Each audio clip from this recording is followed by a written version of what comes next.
Sandra Day O'Connor, the first woman to serve as a justice on the Supreme Court, has died. She was 93 years old. O'Connor died in Phoenix, Arizona on Friday of complications related to advanced dementia, probably Alzheimer's, and a respiratory illness, the court announced. President Ronald Reagan named O'Connor to the court in 1981 to fulfill a campaign promise to appoint the first female justice, according to her bio on the court's website. 51 years old at the time of her nomination, O'Connor served for more than 24 years before retiring in 2006. While on the court, O'Connor was referred to as the most powerful woman in the country, as she served at the center of a sharply divided bench during a crucial period when abortion, affirmative action, voting rights and sex discrimination were all on the docket. O'Connor often cast the deciding vote on a wide range of issues, including abortion, affirmative action and religion. By the time she retired, she cast the deciding vote in over 350 Supreme Court cases, the Sandra Day O'Connor Institute reports.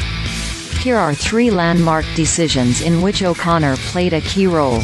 In the 1992 case Planned Parenthood v. Casey, O'Connor broke with Chief Justice William Rehnquist and other conservative opponents of a constitutional right to abortion under the 14th Amendment as part of a 5-4 majority in affirming Roe v. Wade. Reading a summary of the court's decision in Planned Parenthood v. Casey, O'Connor said that even though some of us as individuals find abortion offensive to our most basic principles of morality, that can't control our decision.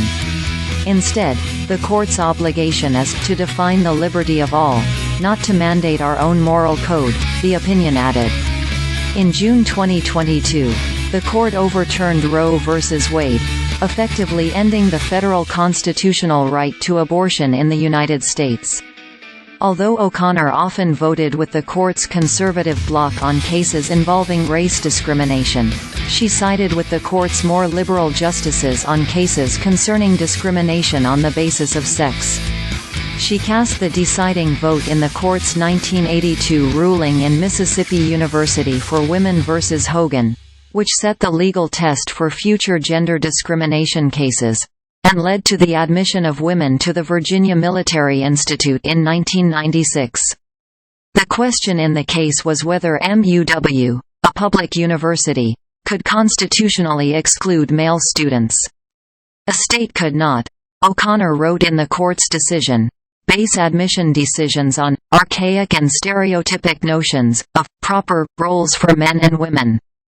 O'Connor defended affirmative action practices by universities to increase educational opportunities for minorities and promote racial diversity on campus in the 2003 case Grutter v. Bollinger, which upheld an affirmative action admissions program at the University of Michigan Law School.